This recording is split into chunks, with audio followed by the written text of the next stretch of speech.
Primeira vitória do Vojvoda, junto com o primeiro clássico. E aí, gente, tudo bem? Eu sou o João Frederico do Sai Jogando. Já se inscreve no canal em todas as nossas redes sociais.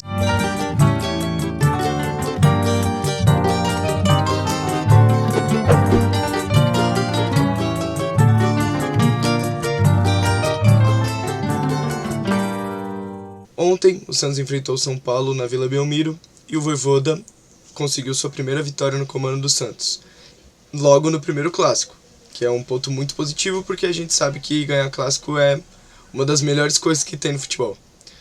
O São Paulo estava com o time inteiro reserva praticamente, mas isso não é problema do Santos. O Santos estava jogando contra o São Paulo e era o time reserva, tinha que ganhar do mesmo jeito. Isso não importa para o santista muito. Óbvio, pode ser uma justificativa para o São Paulino, eu até concordo, porque a gente não sabe o que aconteceria se fosse o time titular do São Paulo, o time perfeito do São Paulo. Mas era o que tinha para ontem e o Santos fez o trabalho dele, que era ganhar o jogo. Não foi tão fácil assim, mas não foi um placar extenso, né? Não foi tranquilo. As vitórias do Santos não costumam ser tranquilas, mas os 3 pontos estão na conta e o Santos consegue dar uma leve escapada do rebaixamento, por enquanto, né? A gente não sabe o que vai acontecer ainda. Bom, os desfalques do Santos para o jogo eram um bom tempo. William Arão, que eu até vi muitos santistas zoando, né? William Lesão, que ainda não estreou direito pelo Santos. Jogou 5 minutos contra o Flamengo e só. Ainda não jogou. Zé Ivaldo suspenso. Igor Vinícius suspenso, mas uma suspensão programada, já que no contrato ele não pode jogar contra o São Paulo. Então, contra o Atlético, ele tomou o 3º amarelo para ficar fora. E Neymar, novamente lesionado.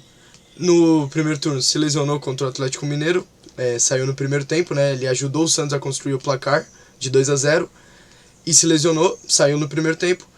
E dessa vez, parece que na quinta-feira ele sentiu uma lesão na coxa. E o Santos não indicou um prazo para a volta dele. Muitos jornalistas falaram que é aproximadamente no mínimo 1 mês, né? Mas não se sabe. O Santos não divulgou.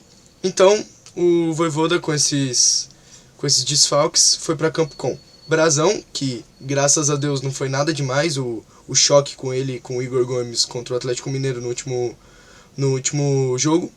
Ele conseguiu jogar. E logo no começo do jogo ele se trombou de novo com o Ferreirinha. Todo mundo já tomou um susto porque ele ficou no chão. Mas não foi nada grave de novo. E ótima notícia pro santista. Mike na lateral direita, que fez uma boa partida. Eu achei a partida dele defensivamente muito boa. Atacando mais ou menos. Ele errou uns passes assim, tipo que não dava pra errar. Mas foi uma partida boa. O Adonis Frias agora como estreia como titular. Jogou bem. Ele avança bastante. Ele é parecido com o Zé Ivaldo nesse quesito. Ele vai pro ataque e vai indo, ele vai carregando a bola. Mas fez uma partida ok. Luan Pérez muito bem. Eu tô vendo uma evolução do Luan Pérez a cada jogo do Santos. Ele tá voltando a ser o Luan Pérez que o santista conhecia, né? Na primeira passagem. O Escobar desarmou todas as bolas no clássico contra o São Paulo. Foi muito bem o Escobar, um dos melhores em campo. O Schmidt fez uma partida ok. Zé Rafael também, muito bem. O Vitor Hugo acabou se lesionando ainda no primeiro tempo. Entrou o Barreal no lugar dele. E isso mostra que o Vojvoda tinha uma ideia de jogo, claro, né? Ele não foi para respeitar o São Paulo, óbvio, como adversário, mas o Santos que tinha que mandar no jogo. Tava jogando contra os reservas do São Paulo, tava jogando em casa e precisa do resultado. E a gente sabe muito bem que não era o principal jogo da temporada do São Paulo. O São Paulo não estava tão preocupado com essa partida. Eles estão mais preocupados com a Libertadores e com o placar que eles vão ter que reverter contra a LDU. Bom, então trocou o Vitor Hugo e botou o Barreal, continuou ofensivo, ainda mais ofensivo, né? O Barreal é um jogador mais ofensivo que o Vitor Hugo. Roleiser, também um dos melhores em campo, deu assistência pro Guilherme, que é o próximo, que jogou muito bem também, entrou como capitão até, saiu aplaudido pela torcida. E o Lautaro, que também é uma das novas contratações, jogou já contra o Atlético, e novamente eu achei que fez um jogo legal. Ele é muito bom mesmo nessa pressão, né, na saída do adversário. Ele é rápido, ele rouba a bola muito fácil dos zagueiros, mas ele não é aquela referência, como eu já disse no outro vídeo. Bom, então, como eu já falei, o São Paulo estava com um time bem alternativo, mas não era problema do Santos. O Santos não tinha nada a ver com isso. E nos 10 primeiros minutos, assim, o Santos já assume uma postura bem ofensiva. Já dava pra ver a ideia de jogo do Vojvoda no primeiro tempo, pelo menos, já nos primeiros 10 minutos. O Santos cria alguns ataques, mas estava pecando na assistência ou na finalização, né? Naquele último passe ou no chute pro gol. Era onde o Santos estava mais errando. Apesar do goleiro de São Paulo, quando o Santos conseguia finalizar, também não. O goleiro Yang, né? O goleiro reserva de São Paulo, estava fazendo as defesas difíceis até, num certo nível. Quando o Santos conseguia fazer essa finalização, o goleiro de São Paulo estava impedindo o gol do Santos. O primeiro tempo foi basicamente isso. O Santos conseguiu atacar, pressionar o São Paulo. E o São Paulo, a única forma de incomodar o Santos era por lançamentos, já que a linha do Santos estava bem alta. E aí, nessas, o Brasão tinha que jogar como um goleiro líbero, sair da área, dando cabeçada, saindo no pé do jogador, numa dessas que ele quase machuca de novo a cabeça, né? Como eu já disse no confronto com o Ferreirinha ali. Bom, então é mais ou menos isso. O primeiro tempo foi praticamente isso, né? O Santos atacando, o São Paulo nesses lançamentos. O segundo tempo, o Santos volta sem alterações. O São Paulo já coloca algumas peças, que é do time titular mesmo. E isso dá resultado em campo, porque diferente do começo do primeiro tempo, no começo do segundo tempo o São Paulo joga bem melhor do que estava jogando no primeiro. E o Santos se encolhe um pouco em campo. Dá pra ver que sentiu. As alterações do São Paulo fizeram um leve efeito. Deu pra ver que fez diferença. Realmente, eles conseguiram jogar mais, conseguiram incomodar mais o Santos. Mas nada demais, não chegaram a finalizar no gol. Não obrigaram o Brasão a fazer nenhuma defesa. Só que conseguiram ficar mais com a bola, incomodando nesse quesito mesmo. Só que aí, nos 15 minutos, o começo do segundo tempo, o São Paulo conseguiu ficar com ela. Mas logo nos 15 minutos, o Santos faz uma boa jogada, uma jogada bem trabalhada pelo lado direito, que não estava sendo tão utilizado assim, porque o Vitor Hugo, que trabalha ali, que estava por aquele lado no primeiro tempo. E o Barreal, ele não gosta muito de jogar naquele lado, deu pra ver isso no jogo. Ele não estava caindo tanto por aquele lado como o Vitor Hugo faria. E o Santos não estava usando muito aquele lado. Mas a jogada do gol sai por ali, num cruzamento muito bom do Roleiser, com a perna ruim, cai perfeito na cabeça do Guilherme, que dá pra ver ele passando na frente do zagueiro de São Paulo e cabeceando firme, sem chance pro goleiro, quase na pequena área. Um belo gol do Santos, uma jogada bem bonita. A partir daí, que o Santos consegue abrir o placar, o Vojvoda faz algumas alterações no time. Aos 22 minutos, por exemplo, ele coloca o Tiquinho no lugar do Lautaro, que já dava pra ver que estava bem desgastado, ele estava realmente correndo muito. E por enquanto era só isso, mas aí o Roleiser sente cãibra e ele escolhe também tirar o Roleiser e colocar o Tassiano no lugar, que já é recebido por vaias da torcida, e fica aquele clima tenso, né, entre o jogador e a torcida, porque o Tassiano realmente não tem clima com o Santista. Ele é titular, ele é vaiado, na verdade ele nem é titular, mas quando anunciam os relacionados da partida ele é vaiado, quando ele entra ele é vaiado, quando ele toca na bola ele é vaiado, quando ele consegue chutar, ele chuta errado, ele é vaiado, quando ele faz alguma coisa certa ele é vaiado. Não tem clima mais para esse jogador no Santos, mas o Vojvoda optou por ele por uma questão mais física, eu imagino, porque o Santos já estava conseguindo esse resultado. E coloca o Rincon também no lugar do Guilherme. Aí deixou claro, né, que era para se fechar mesmo.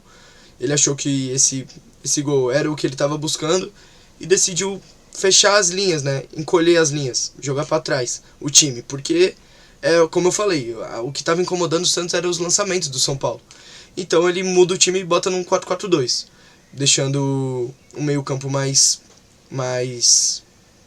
com mais gente, e bota o Tassiano e o Tiquinho lá na frente, que são fortes, conseguem segurar a bola. O Tassiano não tanto, mas o Tassiano é aquele jogador versátil, né? A gente sabe que ele consegue fazer outras funções sem ser atacante, ele consegue ser mais um meio-campo.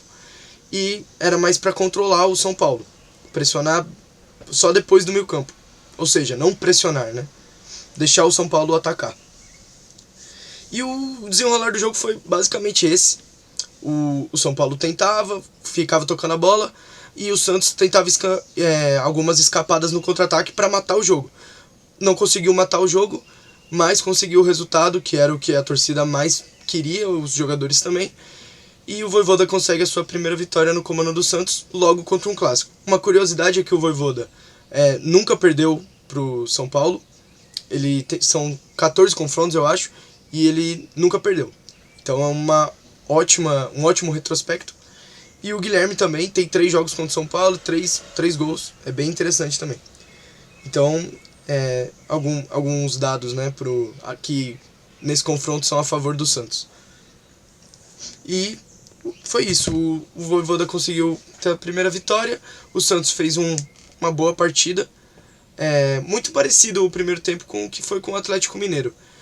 Mas eu sinto ainda que o cenário do jogo contra o Atlético Mineiro era ainda uma partida melhor do Santos. O Santos estava jogando fora de casa contra um time do Atlético Mineiro totalmente titular.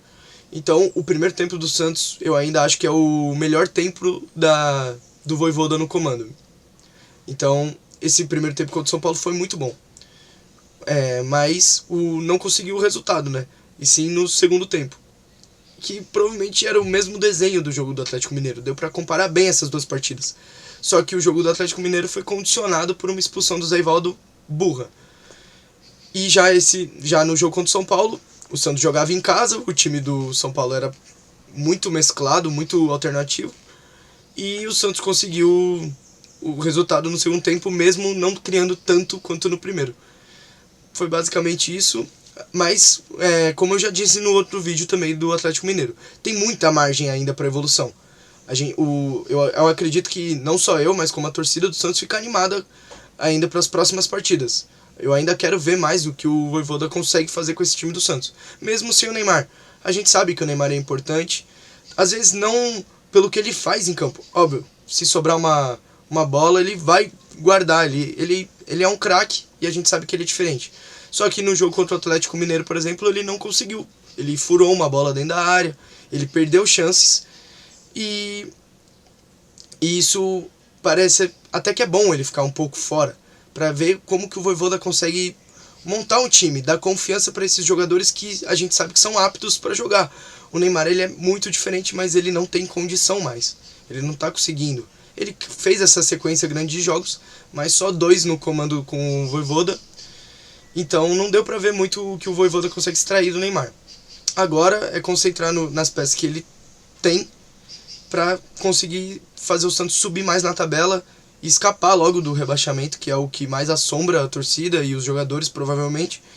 Para quando o Neymar voltar, se ele voltar a jogar com a camisa do Santos, a gente não sabe quanto tempo que ele vai ficar fora e se ele vai renovar de novo. E para ver quando ele voltar se ele consegue agregar mais ou se já deu o que tinha que dar do Neymar. A gente não sabe. Óbvio que eu acho que a torcida também queremos que o Neymar jogue pro resto da carreira no Santos, não importa o jeito que ele tá. A gente sabe que ele sabe que a gente ama ele e que a gente quer ver ele jogar, mesmo que não jogue como ele jogava antes. Mas é o Neymar que a gente tem, a realidade é essa. Mas eu acho que mesmo sem ele, o Vojvoda consegue fazer grandes coisas com esse time do Santos. E mesmo sem ele, tem margem para evoluir.